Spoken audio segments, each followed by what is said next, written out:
My mother-in-law excluded my kids from the family beach trip because they're too wild. So I bought a beach house. But when a hurricane shut down her luxury resort, she came begging for shelter. And that's when I showed her the papers that changed everything. We had already made some modifications to our beach trip. My mother-in-law's voice was dripping with false sweetness on the phone. The resort isn't big.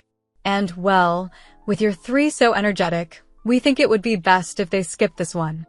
I gripped the kitchen counter as I observed my children, Emma, Lucas, 6, and Sophie, 4, playing in the backyard out the window. They'd been anticipating months for this family trip, their beach toys already in the bag. "Let me get this straight, Margaret," I said firmly. "You're excluding my children from the annual beach trip but inviting all their cousins?" "Oh, don't be so dramatic, Jessica. It's just Melissa's kids are more well-behaved in these establishments, and Yvonne's twins are best placed in a resort," she replied. "This year we are residing at Ocean Breeze Resort. It's very exclusive." Of course it was. Melissa's country club membership had probably secured them the reservation. She never let anyone forget her husband's career in finance or her designer wardrobe. "The kids have been waiting for this," I said, watching Sophie chase butterflies in her dinosaur shirt. They had already picked out a special seashell to give to their cousins. "Well, if you and Daniel had listened to etiquette rather than to merely letting them go wild." Margaret's comment was cutting. "Besides, we've all worked things out.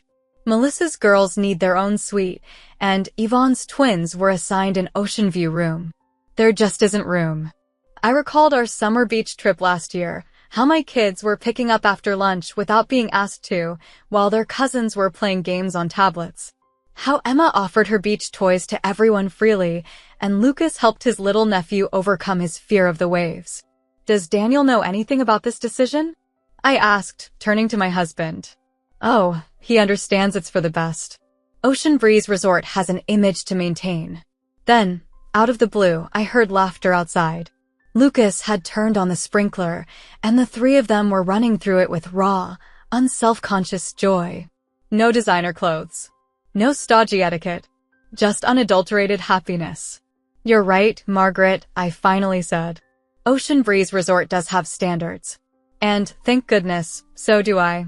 "What is that supposed to mean?" she asked. "It means my kids won't be anywhere they're not fully welcome. Have your little elitist vacation." I slammed the phone onto the receiver before she could respond, my hands shaking but my will steady.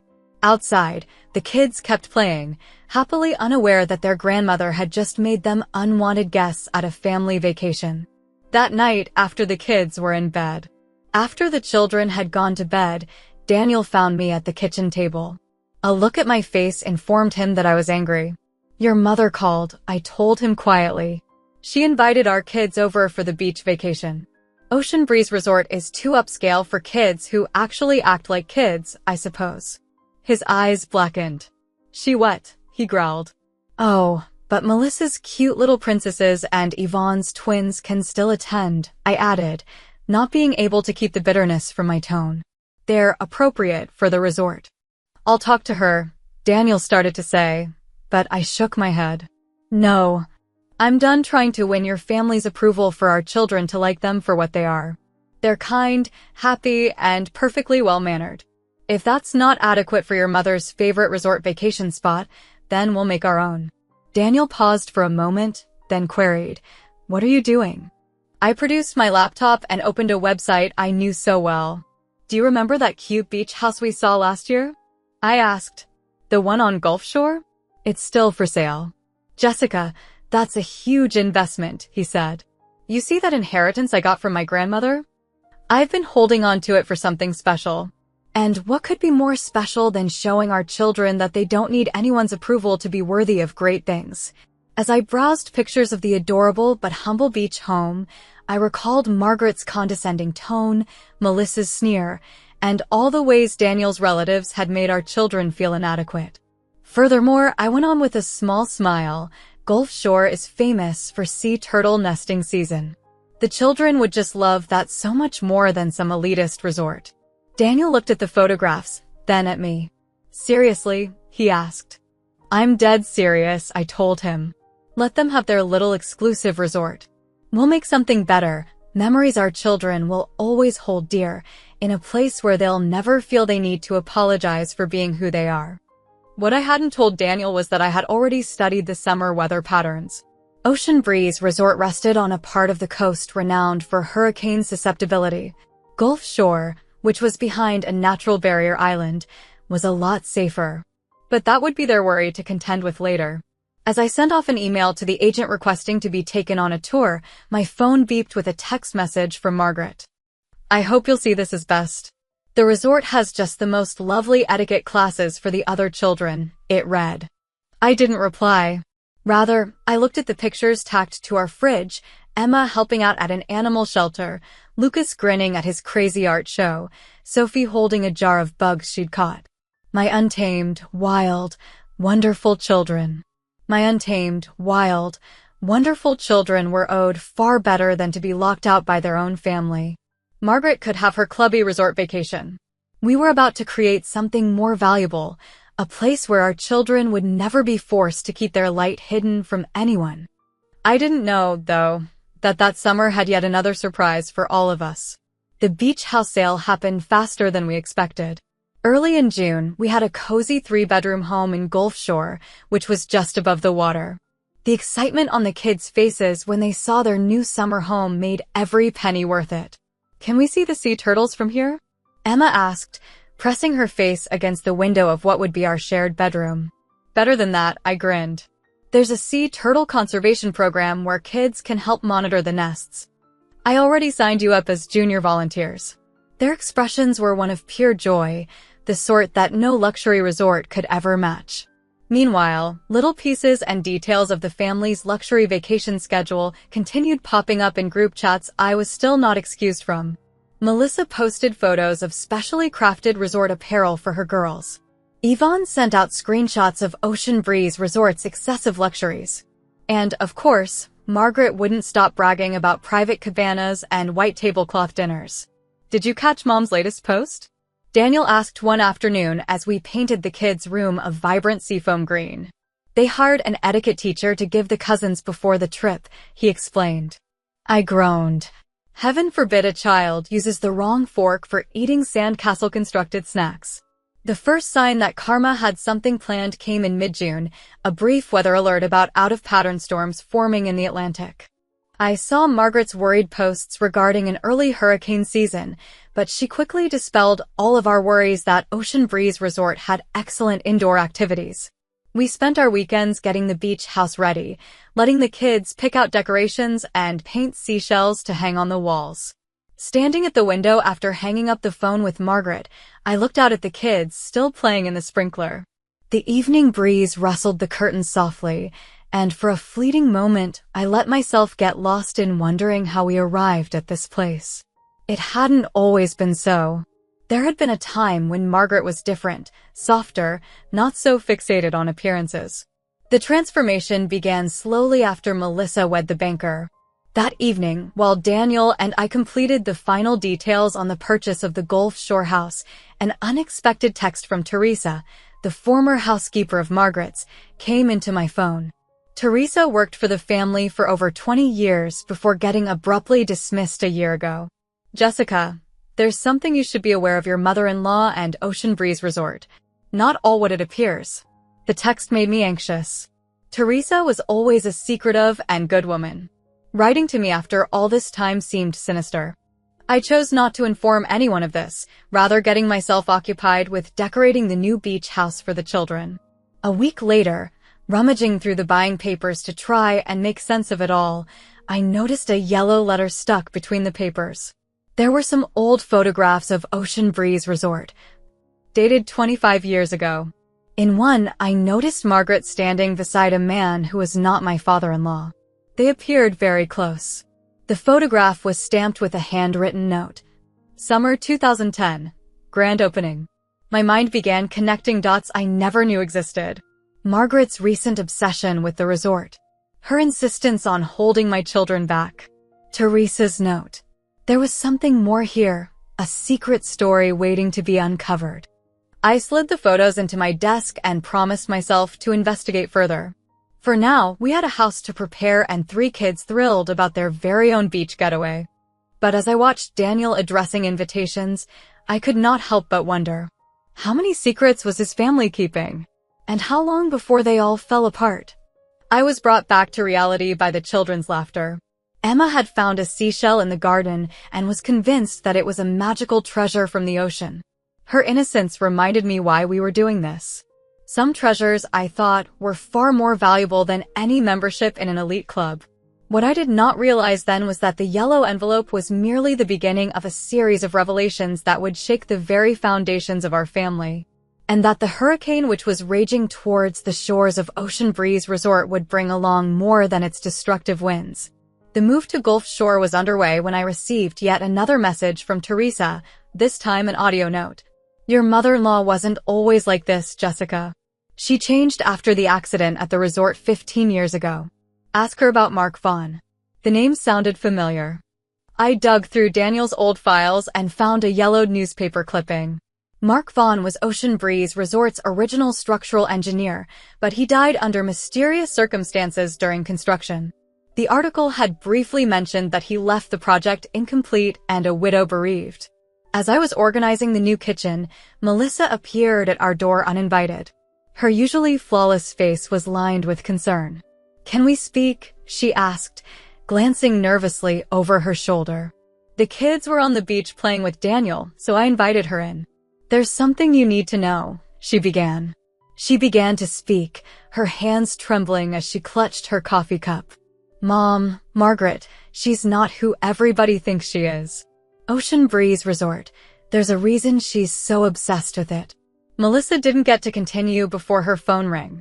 She glanced at the screen, and I saw the color leave her face.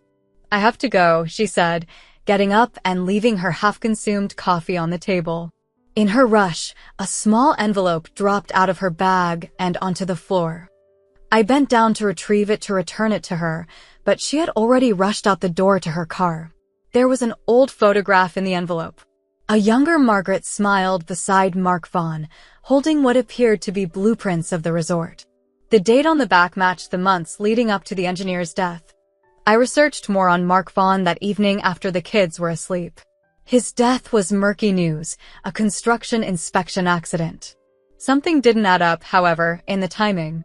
The accident had happened one day to the hour after the new resort ownership documents were signed. There was a storm brewing on the horizon, literally and figuratively. The local news was saying that the hurricane bearing down on the coast was gaining speed, while I felt like I was about to uncover something that would change our family forever. What I didn't know then was that Melissa had an even bigger secret. One that explained her surprise visit. One that was directly tied to why Margaret was so desperate to keep my children away from Ocean Breeze Resort this summer. As the hurricane drew closer, the forecasts worsened. While scrolling through the news on my phone, a call from an unknown number startled me. It was Mark Vaughn's widow. I've been following what's been happening at Ocean Breeze Resort, she began, her voice trembling. When I learned you were Margaret's daughter-in-law, I knew I had to contact you. There are documents, proof of what really happened that night. She explained that Mark had discovered major structural flaws in the resort just before his death. The building had been constructed on unstable ground, ignoring the original geological reports. Mark had threatened to expose them, but he never got the chance. As we spoke, my phone vibrated with a panicked text from Melissa. I can't pretend anymore. Caroline found letters.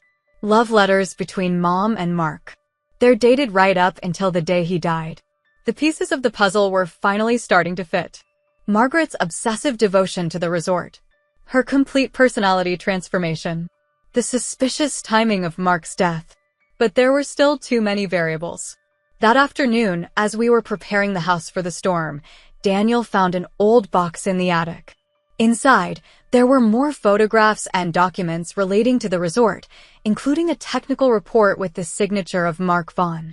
The report detailed severe structural problems and was dated the day Mark Vaughn died. This is bigger than we thought, Daniel whispered, his face pale as he read the documents. If this is the case, the entire resort could collapse in a large storm. Our conversation was cut short by the sound of a car pulling up. It was Yvonne, My other sister-in-law, stopping by unannounced. Her face was a mix of resolve and terror. I'm not here to argue the vacation, she stated before we could speak. I'm here because I found this in Mom's office. She pulled out a crumpled envelope from her purse. There was a letter from Mark Vaughn, dated the day he died, and a USB stick. The letter began, "Dear Margaret, if you're reading this, something has happened to me. What I've discovered about the resort can't be kept a secret." A low growl of thunder in the distance heralded the storm's arrival, while 15 years of secrets kept hidden threatened to come crashing down, just as destructive as the hurricane that was closing in on them. But the contents of the USB were worse than we had hoped. There were photos of the original land survey, ignored geological reports, emails from Mark to Margaret that confirmed a relationship of more than professional. But the worst part was a video. It was of Mark Vaughn touring the resort the night he died. He was recording cracks in the foundation on his cell phone. "This building won't survive a large storm," his voice said on the recording. "Margaret, I know this will ruin your plans, but I cannot be a part of this." The video abruptly cut off.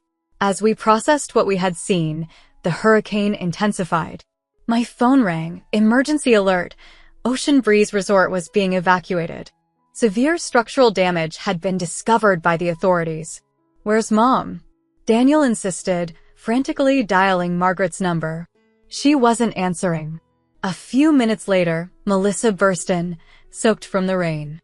"Caroline found more letters," she wept. Mom and Mark were planning to run away together. He was going to expose the problems at the resort, and then they were both going to disappear. But someone else found out first. The lights dimmed abruptly, and everything went dark. We all looked up at the sound of another car coming. Headlights sliced through our driveway, and I glimpsed through the mist of rain a familiar figure. It was Margaret. She came in like a storm herself, her usually perfect hair tousled by the storm. "Where are they?" she demanded. "The papers. The USB. I have to destroy them before." She stopped.